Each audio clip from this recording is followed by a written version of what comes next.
আসসালামু আলাইকুম ওয়া রাহমাতুল্লাহি ওয়া বারাকাতুহু। আলহামদুলিল্লাহ।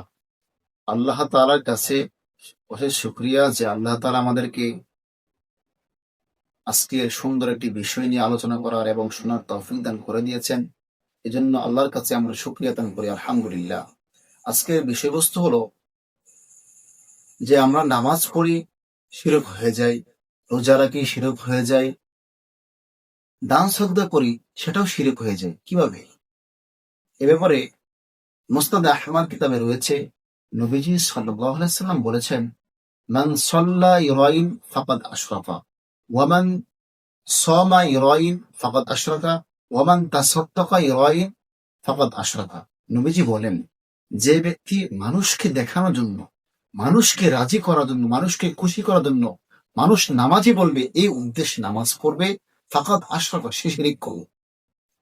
দ্বিতীয়ত নবীজি বলেন ওয়ামান সমাই রয় ফাকাদ আশরাকা, যে ব্যক্তি মানুষকে দেখানোর জন্য মানুষ সায়েম বলবে, রোজাদার বলবে, সেই উদ্দেশ্যে রোজা রেখেছে, আল্লাহকে খুশি করার জন্য নয়, মানুষকে খুশি করার জন্য, সেই ব্যক্তিও শিরিক করলো। নবীজি বলেন মান সমা ইরাইন ফাকাদ আশরাকা, যে ব্যক্তি মানুষকে দেখানোর জন্য রোজা রেখেছে সেও শিরিক করলো।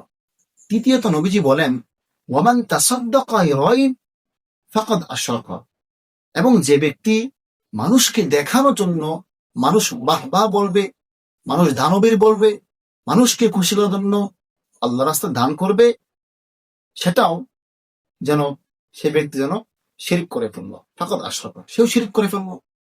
এজন্য বোঝা গেল, এই হাদিস দ্বারা বোঝা গেল, নামাজ পড়লে মানুষকে দেখানোর নামাজ পড়া যাবে না। মানুষকে দেখানোর নামাজ পড়লে সেটা মানুষের ইবাদত হয়ে যাবে, আল্লাহর ইবাদত হবে না। দ্বিতীয়ত বলেন যে ব্যক্তি মানুষকে দেখানোর জন্য রোজা রাখলো, সেও যেন আল্লাহকে রাজি করার জন্য রোজা রাখে নাই, বরং মানুষকে দেখানোর জন্য মানুষের রোজা রেখেছে, এটাও যেন শিরিক করা হয়। তৃতীয়ত নবীজি বলেন যে ব্যক্তি দান সদকা করলো মানুষকে দেখানোর জন্য, মানুষ বাহ বলবে, দানবীর বলবে, লক্ষ লক্ষ টাকা দানবীর বলবে, মানুষ ধনাত্ম বলবে, এই উদ্দেশ্যে, সেটা তো আল্লাহ রাজি করার জন্য বলে নাই, আল্লাহ রাজি করার জন্য, আল্লাহর প্রতি সন্তুষ্ট হওয়ার জন্য সে তো দান করে নাই, বরং দান করেছে মানুষকে দেখানোর জন্য, সেই জন্য শিরিক করলো। আল্লাহ তাআলা আমাদের প্রত্যেককে এই সমস্ত বিষয় থেকে শিরিক মুক্ত জীবন যাপন করা আমাদের তৌফিক দান করুন সকল। আমি